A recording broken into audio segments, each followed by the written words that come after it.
Welcome to Good Enough with the Trauma Therapist, a podcast dedicated to empowering you to take control of your life, learning valuable strategies for healing and looking at mental health through a trauma-informed lens.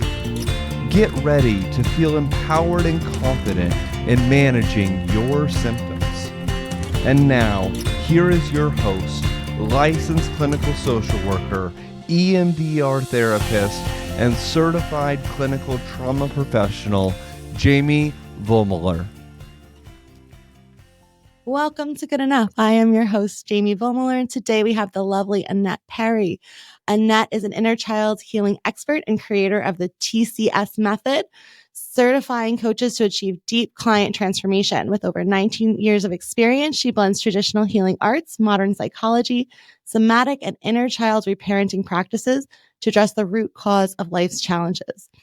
Her experimental approach empowers clients to heal past traumas, build confidence, and create lasting change. Welcome, Anat. How are you today?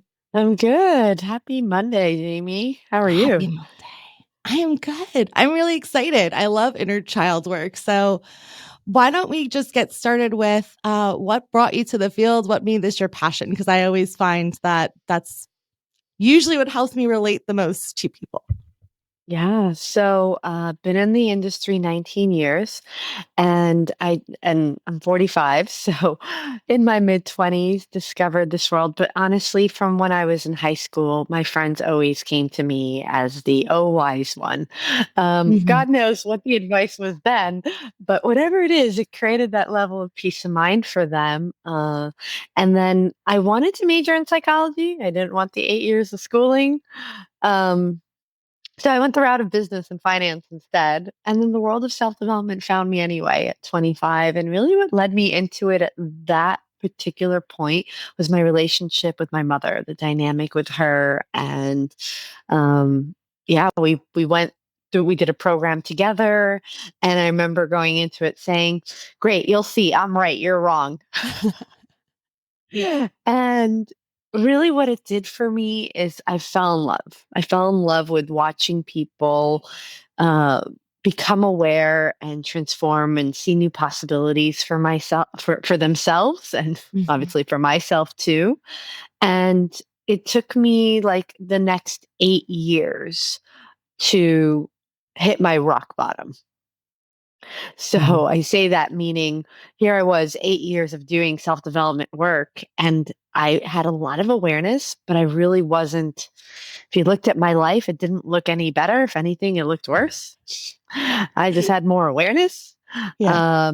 And that's because, back then there wasn't what there is today. People weren't talking about inner child or nervous system regulation. It was a lot of mindset, a lot of NLP, which I truly believe it and is part of the equation. It's part of my method. Yeah. The mindset and our beliefs is important, but there was no connection to the body in any of that work. And so I became someone that had a lot of awareness. I never got to the root of things where I could actually have it land. It's like trimming weeds in a garden. That garden's not going to transform. It's just going to look good for a few days. And then there comes the weeds again. Yep. And so when I say like it only got worse, it was like, okay, I thought I was hacking things, but really I was just controlling and managing more of my life inside of this new way of thinking, but not new way of being. And so it was about 12 years ago, so like 8 years in, that I hit my rock bottom. I was living in New York. I was in a 5-year codependent relationship. I had no self-love. I was lost in my careers, hopping from one startup to another. I couldn't spend time with myself. Like being by myself brought up a lot of anxiety for me. So I was super codependent on other people too. And there was the hustle and bustle and the busyness of New York. And anytime I left my house to like be especially the last like 6 months before I left, I would feel overwhelmed by the amount of energy that was there. So I created the perfect storm for myself, and my relationship came to a sudden end. And 2 weeks later, I bought a one-way ticket to California with $2,000 to my name. No job, no car, no home, no plan, and one girlfriend in San Diego that was like, come stay with me. I called my parents and said, you're going to lose some sleep. You're going to have some sleepless nights, I'm sure, but I have to do this for me. And yeah, you can't fall off the floor. So that was my rock bottom. And from there, I started to really see that as much as I knew, I didn't know myself. I knew a lot of, but I didn't know myself. And I started to see where I didn't love myself and I didn't know what that was. And embarked on new journeys when I got to California. Learned about meditation and yoga and some plant medicine as well. And found my mentor who was a body mind psychologist. And he said to me, you're different. You're here for finishing touches. I'm like, oh gosh, 10 years of like mowing this lawn, right? Of trimming, just trimming I these love that you weeds. use that because I say that too. It's like when you really start doing the somatic based work, right, and getting in the body and not so much in our thoughts, then it's really like ripping it out by the weeds. So not that Mhm. that By the stuff root. can't replant somewhere down the line, right? But it's a lot less frequent. It's not like every week you have to go in and trim it. Yeah, exactly. It actually lasts.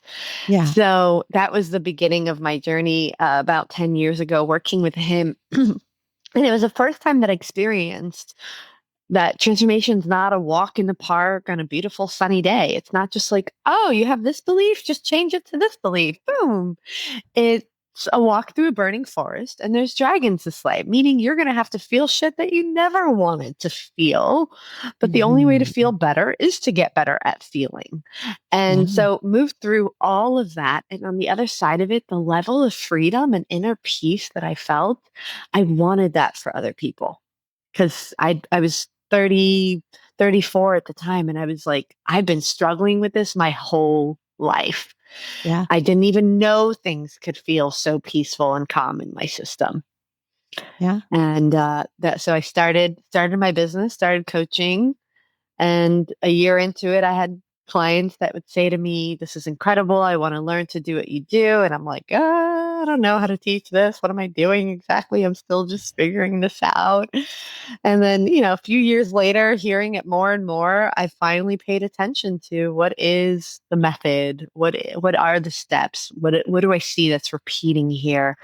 And put together the first beta test of my training program. And then now, 4 years later, it's a 200-hour certification program. And it's where my heart resides in now training others, passing that torch. Because if we want to make a great impact in the world, it's not, I can't be the only one. So, and I know I'm not the only one and I'm not the guru, and there's a lot of great coaches and programs out there, but clearly God wanted me to create mine as well. So that's been Yeah, my it journey. maximizes your impact on the world when you can Yeah. provide other people with those same resources so they can provide it to their clients because you can't be everywhere all at once, right?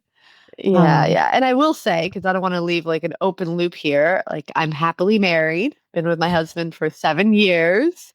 We're in the baby making stages now. And yeah, have a beautiful life and career and really enjoy my alone time. Like, people leave me alone. Like, it's such a difference to just love my own company. So, yeah. So it is. And in that beginning stages, I think that was hard for me too, is like I'm a fellow trauma kid. And I think having lots of insight was great, but it was also almost like torturous because it's like I know that my thoughts are irrational at this point. Like I know that I shouldn't be having this strong of a physiological response, but I still had no control over that. And that was Mhm. almost more tormenting than just being dissociative and not in my body at all because I was I aware of the know. body. But then you Yeah. still didn't have the tools to fix it, and that is a really hard place to be. So what does TCS stand for, the TCS method? Training camp for the soul. Training camp for the soul. So Annette, what are you training clinicians and other practitioners in this method? What makes Yeah. So yours unique? it's very much the body and the mind working cohesively together and moving a client through what I call the 5 stages of healing. Um, the stage 1 being awareness.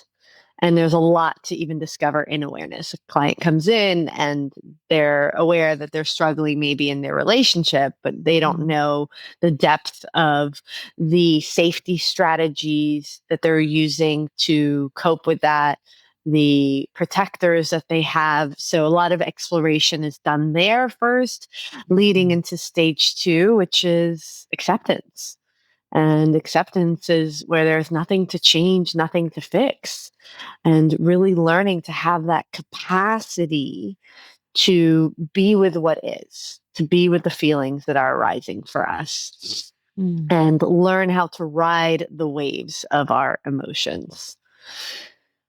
It's almost like surrendering to that emotion, like allowing yourself to sit in it. Yeah. And here's the thing about our emotions. We've overcomplicated it.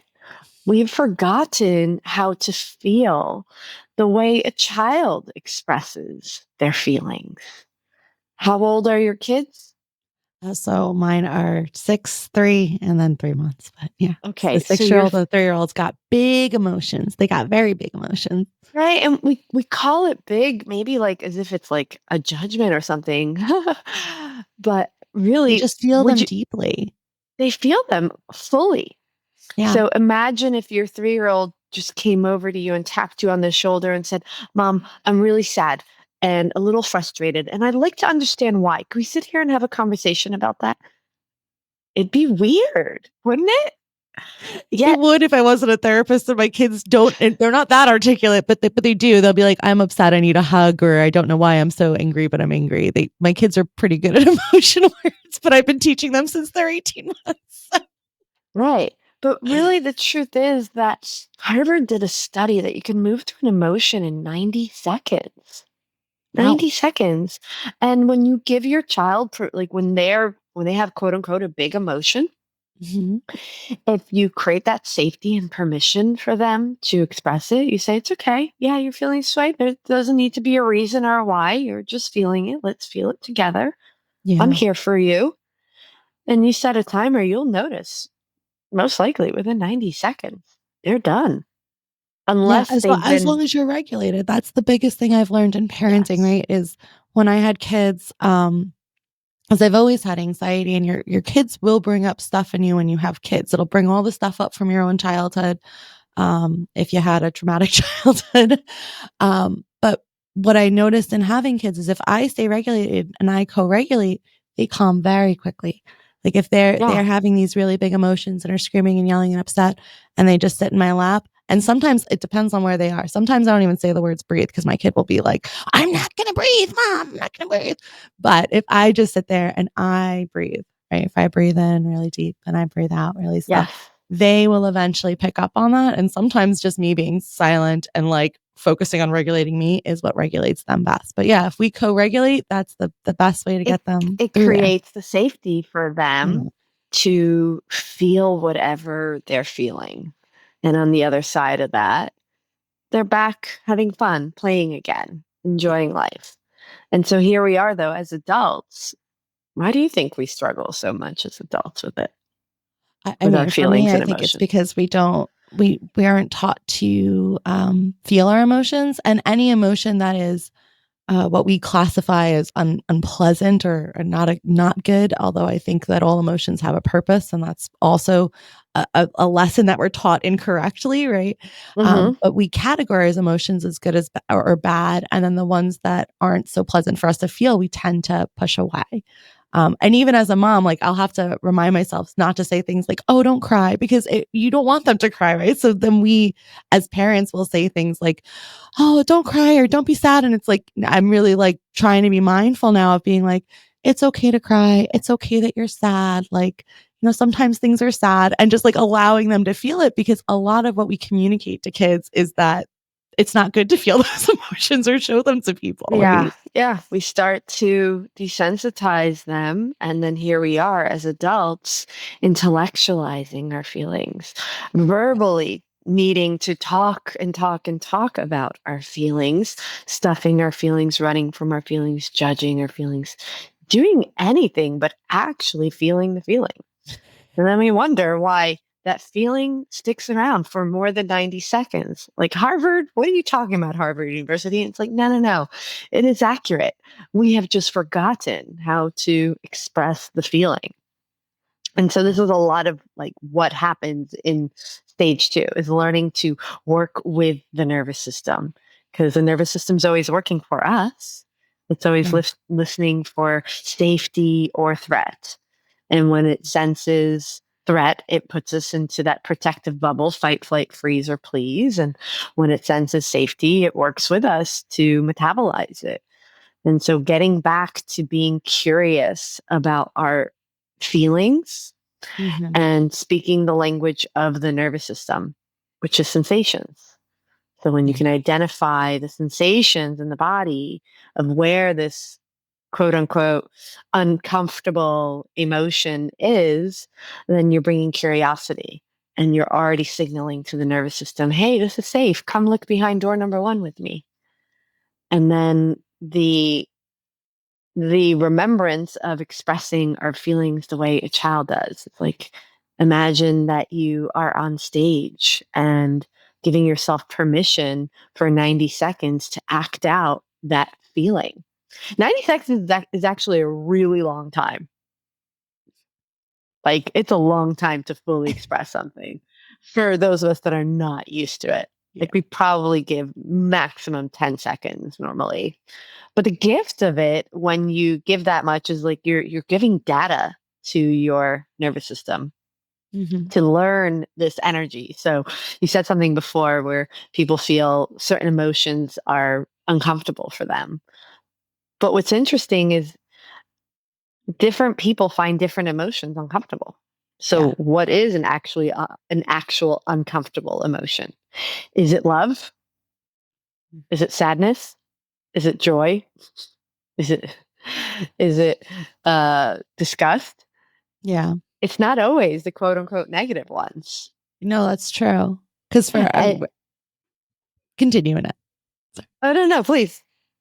I was going to just say that like, for a lot of people, when you said the word love, like, it's like, oh yeah, that is true. I mean, for me, I always knew, I think I knew my family loved me, even if I didn't always feel I was loved.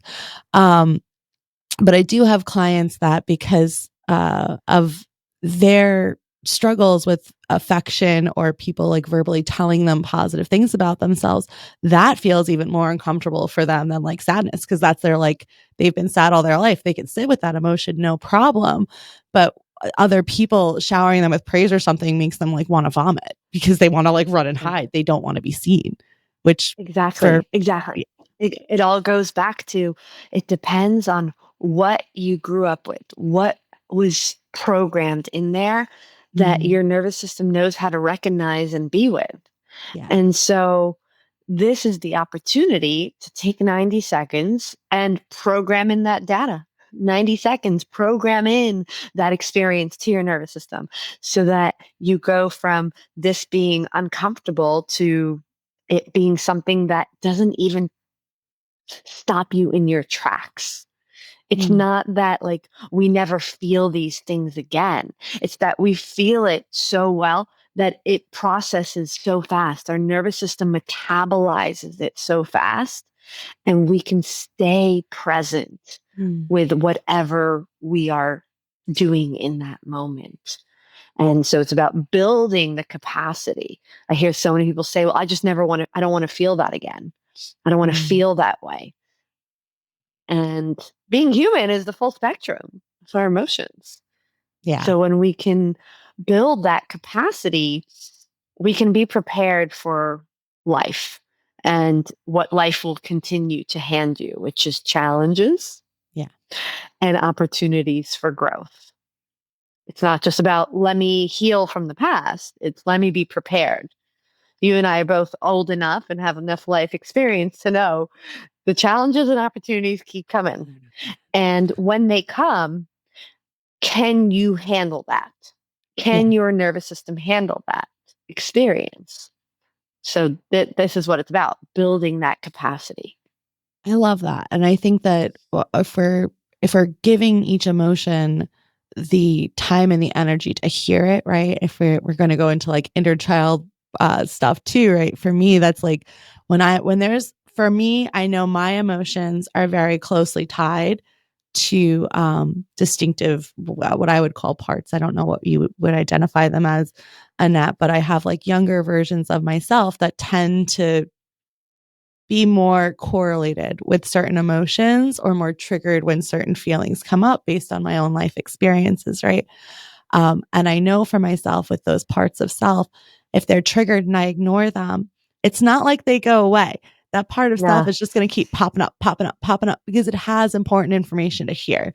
And if there's like the angry part of me, that's usually the boundary person. Like I have a boundaries girl that's like, hey, people are violating your boundaries, you're not taking care of yourself. And she gets very like, rage. That's the rage, Jamie. Yeah. But if I ignore her, like eventually it will bubble up. But if I don't, what I've found in that sitting with that, because that always felt uncomfortable to me. And that goes back to my history, right? That version of myself is not the version that other people liked. People don't like aggressive Jamie. Maybe people don't like it when you're aggressive. So that's the version of myself that I always struggled the most with, especially in my early adulthood. When that part of me came up, I would be like very resistant to hearing what they had to say because that's not a part of me that other people have really given a lot of credence to, right?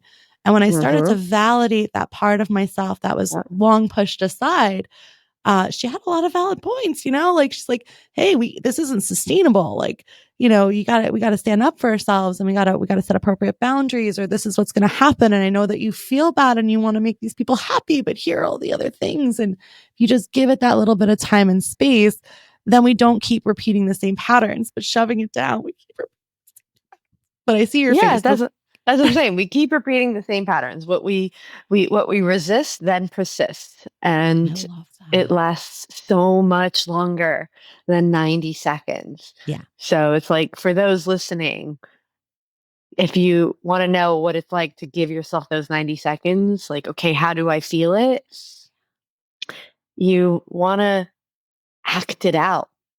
Use your body language, use your facial expressions, emote sound, and exaggerate it. So you may be feeling it on a scale of 1 to 10. Maybe it's only a 4. Bring it up to a 9, because it doesn't matter. Just program it in there. So imagine you're on stage and you want the audience, who already loves you, you don't need to prove yourself to them, you're their favorite. You need to convey to them, today I am feeling disheartened. And so what's the body language of that? What's the facial expression? What sounds would you emote? And if you do that for 90 seconds, you'll find it'll metabolize, and it'll start to program in the feeling of that, so that it's no longer uncomfortable. It just is. It's just you. Yeah. So in that moment, you're saying just like over dramatize it, like give it all the voice. That like if it was to just have like its own stage for 90 seconds, and made its own show, what would it say? Yes, because a lot of times when we feel a feeling, finally, we think we need to get it out, like let it, as opposed to like get rid of it. All right, I'm going to express it so that it could go away, as opposed to let it take up space. Let it actually be the star. Look at your children and how what you said in the beginning. You said big emotion. Like, to us adults, it seems big. It seems dramatic. It seems over the top. To them, it's an end of the world affair, though. Like the fact that his brother took his toy is an end of the world affair, and it is a meltdown. But if you validate that meltdown, he can eventually calm down and then be like, that made me feel bad that you took my toy, and learn how to express himself. Yeah. Wow.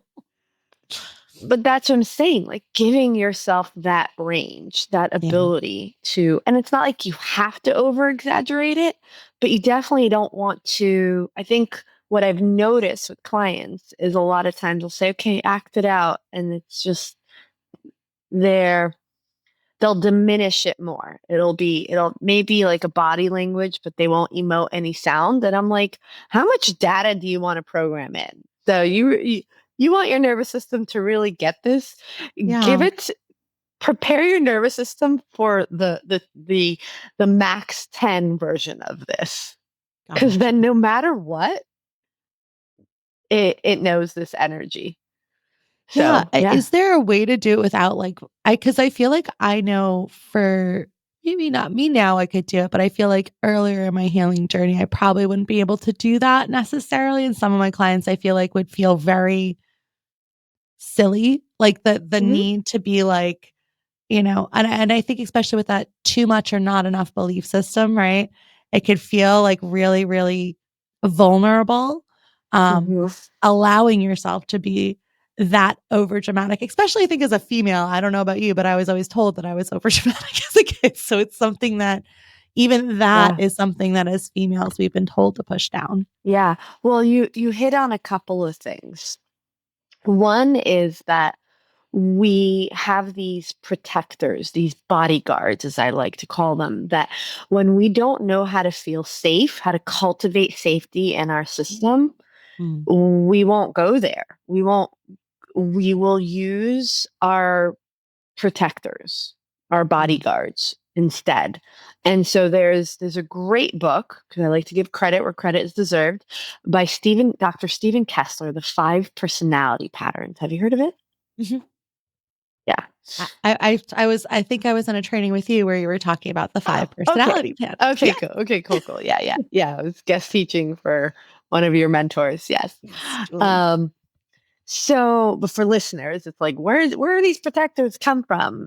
They're all designed to as safety strategies for when things happened in your early formative years, from birth till actually from utero till age 7, where Mm. developmental need wasn't met. And when that need wasn't met, then the distortion, this pattern got formed to protect you.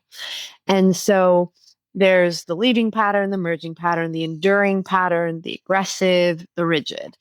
And so you said something before of like, well, if I learned that it's not okay to express these big things and to just stuff it down.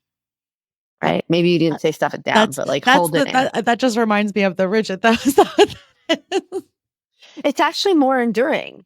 Oh. It's and again, all these get formed in different ages. Like the enduring pattern is around like 2, 3 years old, where the developmental need was for your own autonomy. You start to realize like, Mm. oh, I can do things on my own and speak for myself, and I am a little human. I'm not just an extension of mom.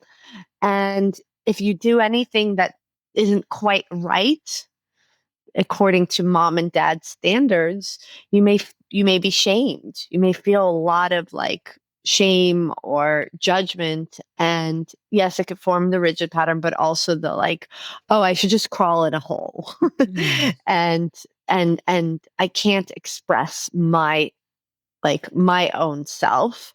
I have to fit into what they want. So I'll just hold this in. And so a lot of times people like that will endure and stuff it down. And so, without making this all about the 5 personality patterns and all the things around that, the reason I bring this up is that if you imagine uh, being in the car of your life, right? Driving towards what you want. But if your higher self isn't driving that car, who is? And it's usually your two bodyguards, as I like to call it, because everybody has a primary pattern, which could be Mm. enduring, for example, and a secondary. Let's say that's rigid. And when you don't know how to tend to your emotions, which is your inner child, then you can't access your higher self. That inner child is in the back seat or in the trunk. How do you know if that child is in the trunk? If you're in a state of like real depression, like that, like you are that low, you're that disconnected from listening to yourself, Mm. that child in the trunk. And it's okay, it's not your fault. You didn't learn how to tend to your emotions. You learn to stop crying, Don't feel that. Don't express anger. Be a good girl. You're bad if you do that. So this is the part of healing that inner child, is learning again to connect to our experiences, to our emotions, and to cultivate safety in our nervous system enough that we could hold ourselves for 90 seconds through whatever that experience is. When you don't do that, your protectors will just take over and say, it's all right, we're just going to stuff this down, or we're just going to do the right thing. And you'll find that all these protectors are designed to make you feel safe. Yeah. But it's not your higher self. No. They're still reacting on the old patterns, right? For them, the past is present, is what we like to say in the EMDR world. It means that like they're still operating on the same belief system that what happened back then is still a threat right now. Yeah. And that you need these patterns to protect you. Yeah. The beautiful part is that when you learn to feel through all these emotions, you will access your higher self, your creator self, just like you see with your kids. Once they move through that upset, they forget it. They're back playing, fully expressed, creating, right? And in alignment with what they actually desire for their life, for that moment, what they want. And so when you get the higher self driving the car, those patterns, they have gifts. But now you want to put those bodyguards in the back seat. So you're driving the car in the direction that you really want. Mm-hmm. And you can tap into them when you want their gifts, which they have. There's a lot of gifts to all these patterns. Yeah. So it's going back to your original comment about what do you do with a client that is like, well, this is too vulnerable. Like, I can't do this for 90 seconds right now. I just can't.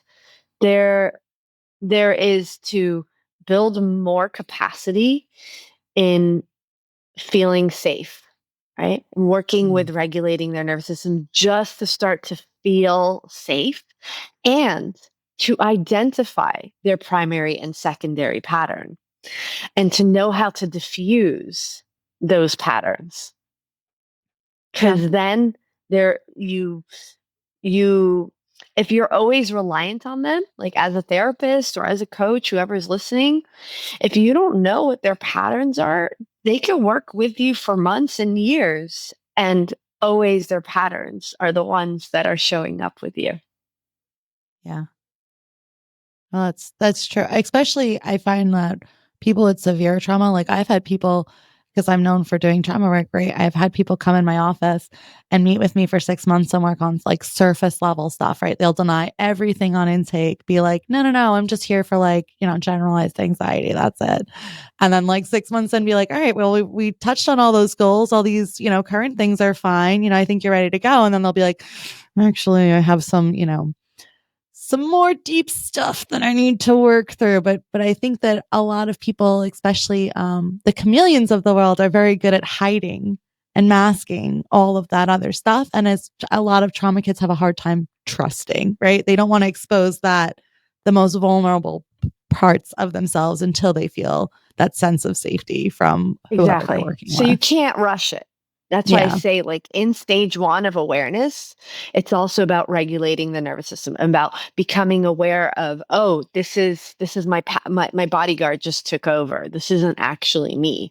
So it's so important that we, as practitioners, that we we guide them, but they set the pace.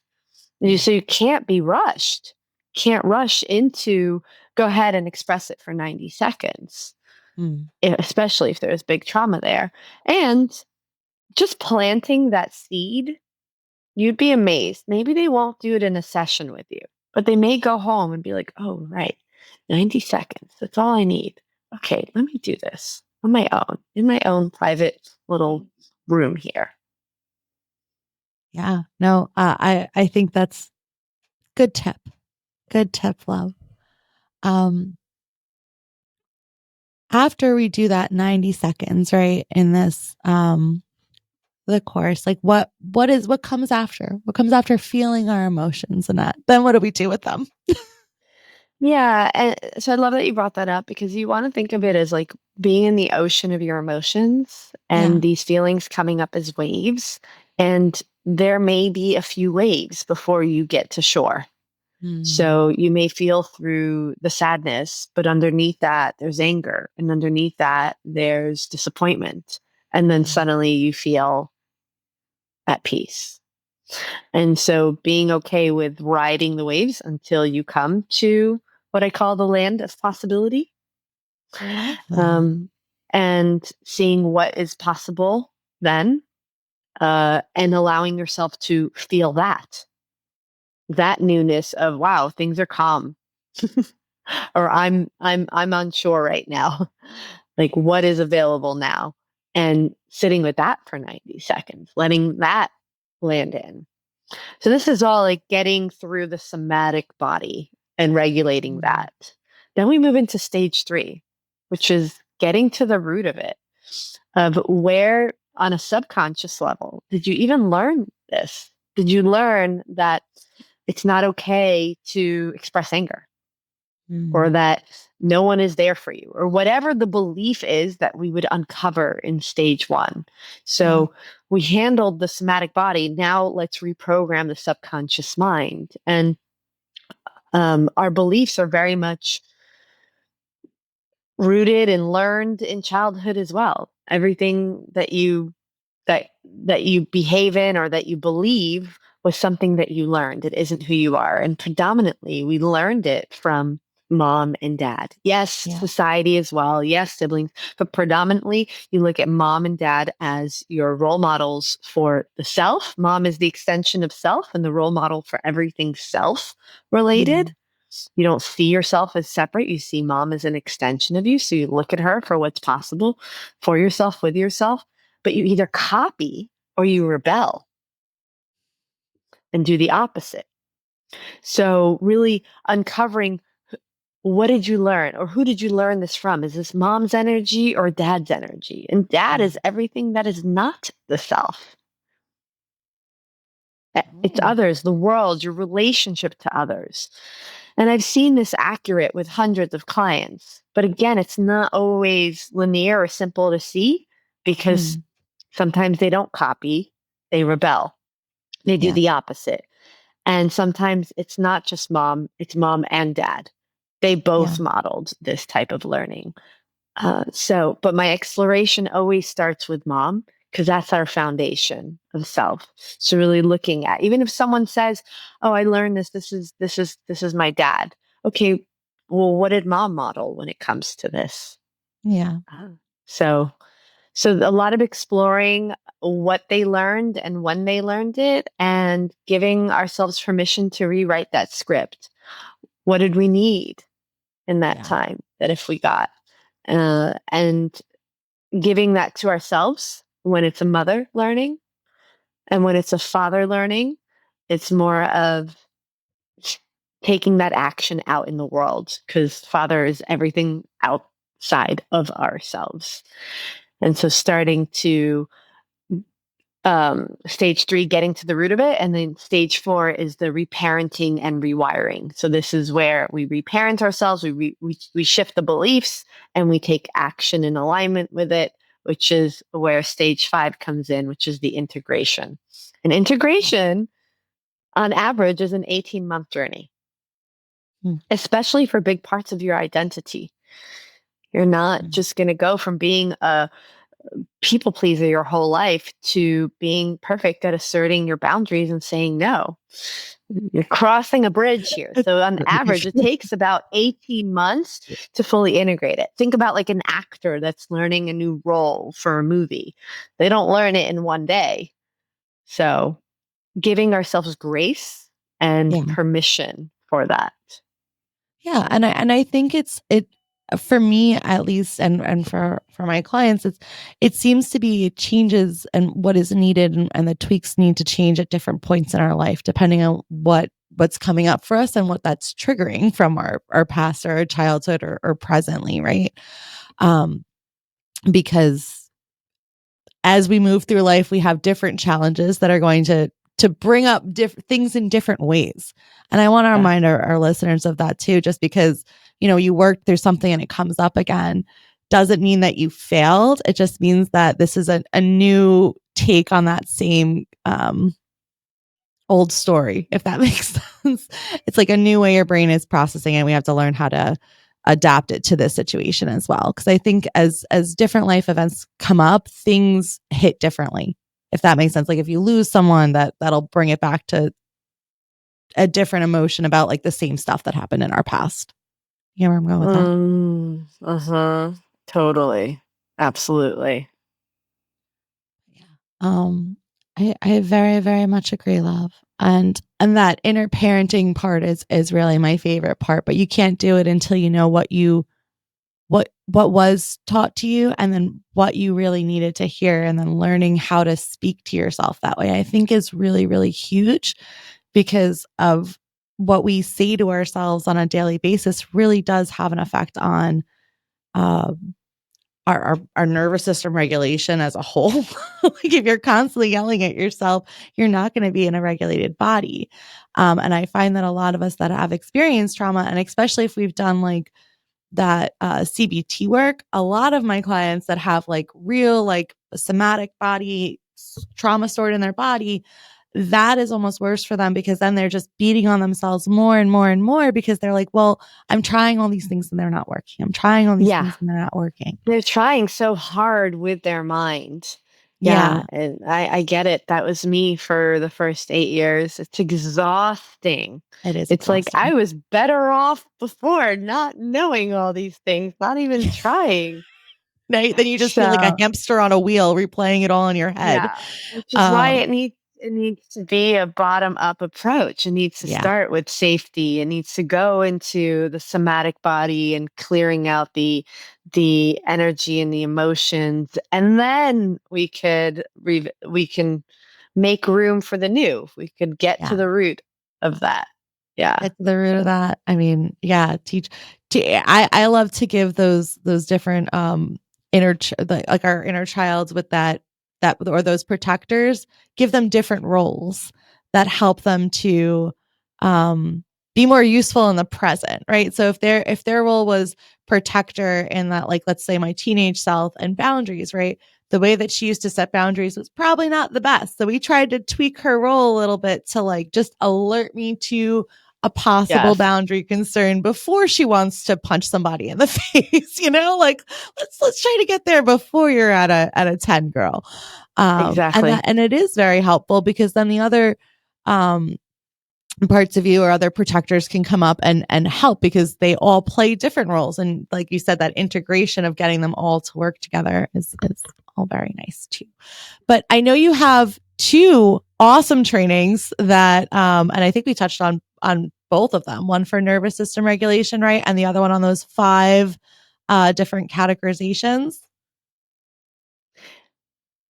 Yeah. Sorry, love. Yes. Oh, sorry. It was a bit of a delay. Yes. Yeah. So I have 2 5 freebies. personality patterns. Yeah, I have 2 freebies that you could get on my website. One is a guided 12-minute meditation to learn to cultivate safety in your system. Love that. And that is for anybody that's looking to cultivate more safety in their system. Oops, lost my light there for a sec. And then the other one is for the 5 personality patterns, and that is for practitioners who are looking to really learn how to recognize these patterns in their clients, and even in prospects, how to recognize these patterns and know what to do to support them to diffuse those patterns. So it's like a 16-page document. It's valuable. Lots of great value there. If you want to know how to recognize it, even recognizing it in prospects, like people that haven't signed on to be your client yet, you will learn how to speak to them to make them feel safe, to appeal to that bodyguard, because that bodyguard is the one on the call with you most likely. And so when you know and can appeal to exactly what they need to feel safe, they'll more likely to sign up and work with you. So, Oh yeah. I mean, especially if you're doing the trauma work, that's kind of, I find it's major. If a client walks into my office for an intake, I could usually tell within the first session if we are gonna jive or not, because you can feel that felt sense of safety. yeah. That other So human. because of that, for some of us, you may attract the same type of person because you only know how to appeal to that type of pattern. Mm. And so this is going to give you uh, more Range. range. Yeah, a lot more range so that you could appeal to the others as well. So highly recommend it. Love that. Okay. And Annette is all those resources are going to be in our show notes, guys, for you guys to snatch those up. Any other ways that they can contact you, dear, that you want to shout out on the air? Yeah, I hang out on Instagram, so you can always follow me there. And I message every follower within anywhere from 24 hours to 1 week max. And it's because I like to get to know the human behind the follower. And Awesome. if it's not my resources that could support you, then I can definitely point you in the right direction. So, yeah. That's it. So either that or go to my website, trainingcampforthesoul.com, and see my offerings. Awesome. Thank you so much for being on with us today, Annette. And I want to remind Thank our you. listeners that you guys are good enough. Thank you for listening to Good Enough with the Trauma Therapist. We appreciate you listening. While our host may provide some personal and professional advice, we want to remind you that this show is for entertainment purposes only. Each individual situation is unique, and Good Enough is not a substitute for mental health treatment. If you need a therapist and are located in New York or Missouri, feel free to reach out to us at liendr.com or resilient-mo.com.